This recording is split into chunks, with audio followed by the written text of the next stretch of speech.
नमस्कार, प्रणाम साथियों। तो अभी हम आए गर्दनीबाग में आने के साथ यहाँ पे जो विद्यार्थी जो आ रहे हैं हम लोग उन्हीं से उम्मीद लगा के बैठे हैं। जो आते हैं हम उन लोग उम्मीद करते हैं कि वो हम लोग का काम करेंगे, हम लोग का मदद करेंगे, हमारी आवाज़ आला कमान तक पहुंचाएंगे। और सब कर भी रहे हैं, सब अपने स्तर पर कर रहे हैं। पप्पू यादव जी कर रहे हैं, तेजस्वी यादव जी कर रहे हैं, है ना, और प्रशांत किशोर जी कर रहे हैं। सब अपने अपने स्तर पर हमारे बातों को पहुँचा रहे हैं। तो हमारे लिए सब ठीक है, सब बराबर है। और हम लोग का बस काम हो जाए, री काम हो जाए, री एग्ज़ाम हो जाए। लेकिन बातें जो निकल के आती हैं कि भाई हमने मदद किया है और फिर उसके एवज में एक उस तरीके से अगर कहें कि हम यहाँ पे कुछ एज चाहिए या उस तरीके से, तो ये नहीं, ऐसा कुछ नहीं है। देखिए, तुमको जो मेरा काम से मतलब है, मुझे एयर और री एग्जाम होता है। यहाँ पर सब आते हैं, नेता प्रतिपक्ष भी आए हैं, सब आते हैं, नेता प्रतिपक्ष भी आते हैं और प्रशांत किशोर भी आते हैं। प्रशांत किशोर की एंट्री को कैसे देख रहे हैं? देखिए, प्रशांत किशोर के समर्थन के बाद में छात्र संसद लगाई गई थी, तो आपने देखा होगा कि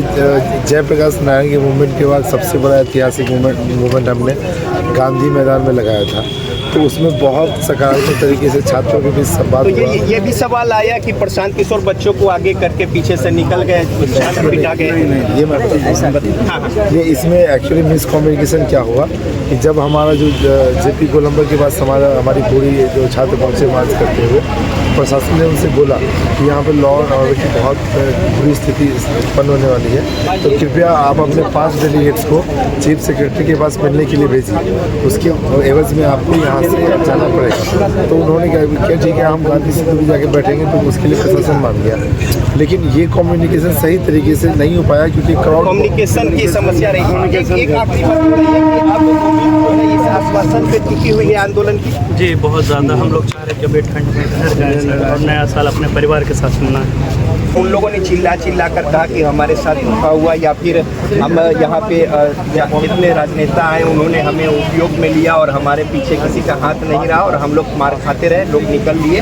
और हॉस्पिटल तक जाते समय भी चिल्ला कर सारे लोग, तो कुछ लोग जो है समर्थन की बात सही कह रहे हैं, कुछ लोग जो है वहाँ कह रहे हैं कि राजनीति में ऐसा कुछ बाजी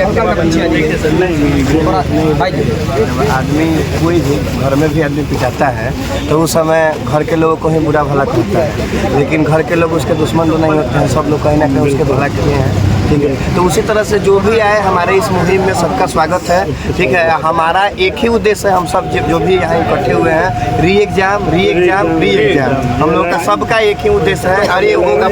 कल पे टिकी हुई? जी बिल्कुल, कल हम साल का भी अंतिम दिन हो और हमारे आंदोलन का भी। बस बच्चों से हम जो अभ्यर्थी हैं उनसे राय ले लेते हैं। लेकिन सवाल देखिए, बीपीएससी सही है गलत है ये अपनी जगह है और हम कोई आरोप नहीं लगा रहे, लगाएंगे भी नहीं जब तक कोई साक्ष्य ना हो। लेकिन सवाल है कि देश भर के एग्जाम जो है यूपीएससी कंडक्ट करती है, अभी कोई सवाल नहीं खड़े होते हैं। यूपी पीसीएस में अभी एग्जाम हुए हैं, 1 सप्ताह हुआ है अभी। और बिहार से बहुत बड़ी आबादी है यूपी पीसीएस में जो छात्र बैठते हैं अभ्यर्थी, और बड़ी जनसंख्या वाला राज्य है उत्तर प्रदेश। वहाँ पे अभी पीटी हुआ, एक चूट छप्पर नहीं हुआ और आराम से एग्जाम हो गए। तो आखिर सवाल है कि बीपीएससी में इस तरीके से एग्जाम, और इतने प्रतिष्ठित बीपीएससी कई एग्जाम कंडक्ट करती है, लेकिन जो सबसे प्रतिष्ठित और सबसे बड़ा एग्जाम है, जो चैलेंज है बीपीएससी के लिए, उसके एग्जाम में इस तरह की बातें हो जाती हैं तो जाहिर तौर पे सवाल उठेंगे। अब सवाल भी कहाँ से उठ रहे हैं? राजधानी पटना से हो रहे हैं, जहाँ पे कि सबसे सख्त और सबसे मजबूत और सबसे अद्यतन व्यवस्था की बात है यहाँ पे परीक्षा को लेकर। और यहाँ पे गड़बड़ियाँ जो है वो पाई जाती हैं, या फिर जो भी प्रश्न पत्र लेट हो या हंगामा हो गया हो या जो भी रीज़न हो जो उस पे है।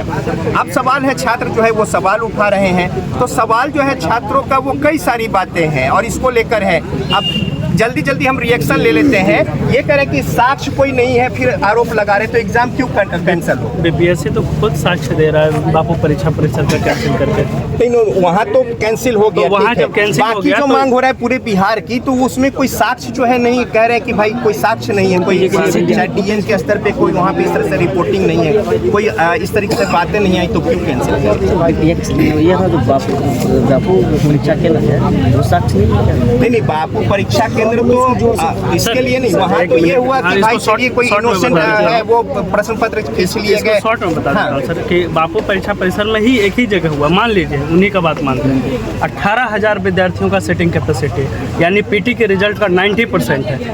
वो टोटल 3 जिले के बराबर है। 3 जिले में जितने सेंटर होते हैं उसको एक ही सेंटर कैसे कह रहे हैं? 3 जिले में अगर नहीं सेंटर की बात नहीं है, वो तो जहाँ पे आयोग ने खुद सीसीटीवी देखा जो सही पाया उसमें उन्होंने त्वरित तौर पर रद्द करके नए एग्जाम को लेके डेट भी आ हम लोग उसी के लिए अब ये हो रहा है कि जो दूसरे जगह की बात हो रही कि पूरे बिहार का हो उसमें कोई साक्ष्य नहीं है। तो सर एक ही परीक्षा के लिए जब आप अलग अलग क्वेश्चन दीजिएगा, नॉर्मलाइजेशन आप लगा नहीं सकते, आपने अपने नोटिफिकेशन में दिया तो अलग अलग कट ऑफ आपको देना होगा ना, तो ये संभव ही नहीं है ना। राइट टू इक्वलिटी का सीधे सीधे उल्लंघन है, सबको आपको समान करना होगा ना। बाकी साक्ष्य का जरूरत ही नहीं है, बाकी साक्ष्य हम कहाँ से लाते हैं सर? बात सही है, बाकी साक्ष्य हम कहाँ से? जैसे हमको कहना है सर कि बोल रहे हैं खुद आयोग की क्वेश्चन आउट हुआ है, नहीं क्वेश्चन आउट की बात ये गलत आरोप है। क्वेश्चन आउट की बात कहाँ हो रही है? बोले ना जो भी चेक हुआ है उसमें कि हाँ क्वेश्चन पकड़ाया, नहीं गलत बात, जो बात है तथ्य के साथ रखिए। प्रशांत किशोर कह रहे हैं कि आधे सीट बिक गए हैं लेकिन मेरे पास साक्ष्य नहीं, तो फिर ये बात कहने का गैर जिम्मेदाराना बात सारे पब्लिक सुन रही है, ये बिल्कुल उचित नहीं है। और प्रशांत किशोर खुल के माइक लेके कह रहे हैं आधे सीट बिक गए हैं लेकिन बच्चे कह रहे हैं हमारे पास साक्ष्य नहीं, तो साक्ष्य बिना इस तरह का गंभीर आरोप हम लोग संवैधानिक संस्था बीपीएससी अभ्यर्थी हैं, बिना साक्ष्य की बात ही नहीं करेंगे। इसीलिए हम लोग कह रहे हैं कि बापू परीक्षा परिसर में 18,000 विद्यार्थियों का पुनः एग्जाम कराना पीटी के रिजल्ट के 90% के बराबर होता है, जो सरासर राइट टू इक्वलिटी का उल्लंघन होता है। अब आप नॉर्मलाइजेशन नोटिफिकेशन में लिख चुके हैं कि नॉर्मलाइजेशन नहीं करेंगे, जब आप नॉर्मलाइजेशन नहीं कीजिएगा तो आप कैसे अलग अलग कट ऑफ निकालिएगा? हमें भी कोई तरीका बताइए क्या? हम लोग भी बहुत विमर्श किए कि बिना एग्जाम कौन एग्जाम दोबारा देना चाहता है, लेकिन फाइनली यही निकल गया कि बिना री एग्जाम का सबको फेयर फिर से बराबर इक्वलिटी बुलाना संभव नहीं है, इसलिए मांग कर रहे हैं। बाकी साक्ष्य की जरूरत ही नहीं सर। कैपेसिटी वाला स्टूडेंट परीक्षा परिसर था, इसमें 12,000 लड़के मौजूद थे। अगर 12,000 लड़के फिर से री एग्जाम देंगे तो उन छात्रों का क्या, जो उम्मीद लगाए बैठे हैं कि हम डीएमएस डीएम और अधिकारी बने, उन छात्रों के साथ तो फिर ये उचित नहीं होगा।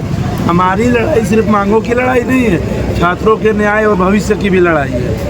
और 2000 सीट ही है और उसमें 18,000 बच्चों का फिर से आप एग्जाम ले रहे हैं, यही अपने आप में हास्यास्पद है। 90% है वो। अगर आप अपनी गलती नहीं मान रहे हैं, अगर कह रहे हैं बीपीएससी कि हमारी कोई गलती नहीं है, परीक्षा अच्छे तरीके से हुआ, तो फिर एग्जाम क्यों ले रहे हैं? उसका क्या तुक बनता है परीक्षा लेने? सत्ता पक्ष ये कह रहे हैं कि अगर दूसरे किसी सेंटर से इस तरह की गड़बड़ी या साक्ष्य या बात हो, बिहार भर की जो बच्चे मांग कर रहे हैं, ये सवाल चोरी होती है। अगर चोरी आप ये मांग रहे हैं कि कितना चोरी हुआ है, अरे थोड़ा या ज्यादा चोरी तो चोरी होती है, कहीं ना कहीं कुछ तो गलतियां, कुछ खामियां बीपीएससी आयोग ने किया है, जिसकी वजह से फिर से परीक्षा बाकी किसी सेंटर का और बाकी अगर किसी सेंटर। सवाल है स्टूडियो से, और जो सत्ता पक्ष के प्रतिनिधि बैठे हैं वहाँ पे, उनकी ओर से ये कहना है कि एक तो 2 तरह की एग्जाम वाली बात हो रही है, जो आप कह रहे हैं वो स्वीकार्य नहीं है, लिहाजा इन्होंने कब स्वीकार किया?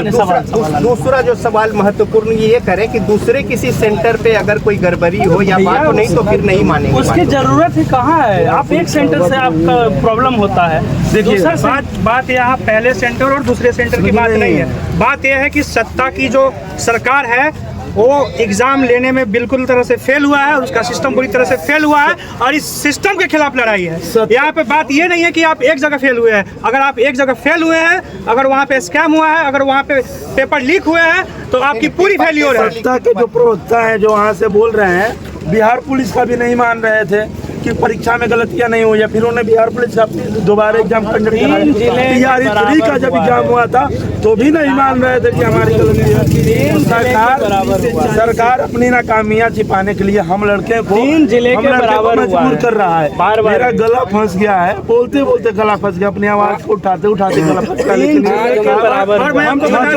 मेरा सेंटर बक्सर था, इसके बाद भी मैं यहाँ आया हूँ इन लोगों के समर्थन में, क्योंकि अगर एक जगह गलत हुआ, एक जगह आप चूक गए हैं, तो अब सब जगह इसी तरह के आपके हथकंडे होंगे, और इसीलिए हम यहाँ पे आए हुए हैं। तो अभी आप देखें अभ्यर्थी किस तरह यहाँ पे गुहार लगा रहा है सरकार से कि हमारे कोई गलती नहीं है, और इस गुहार में री एग्जामिनेशन में जो कि अभ्यर्थी अभी भी मांग कर रहा है, बोल रहा है हमें कोई पार्टी पॉलिटिक्स से मतलब नहीं है, हमें सिर्फ री एग्ज़ाम चाहिए, इसमें धांधली हुई है। और अगर दी सरकार एक सेंटर को अगर दी वह री एग्ज़ाम करने के लिए तैयार है तो वो पूरे बिहार में ऐसी री एग्ज़ाम होना चाहिए, ताकि ये पता चल सके कि कितनी धांधली हुई है। और इस तरह अगर री एग्ज़ाम नहीं होता है तो और कितने सारे जगह पे धांधली हुए होंगे। तो ऐसी ऐसी खबरें निकल कर आ रही है। यहाँ पे गर्दनी बाग में जिस तरह धरना प्रदर्शन कर रहे हैं यहाँ के लोग, हमको अति विश्वास है जितने भी लोग देख रहे हैं, आप लोग ज़रूर से ज़रूर इस चीज़ कमेंट में ज़रूर लिखिए कि री एग्ज़ाम होना अति आवश्यक है, तभी एक बच्चे का बेहतर भविष्य बन सके। जय हिंद, जय भारत।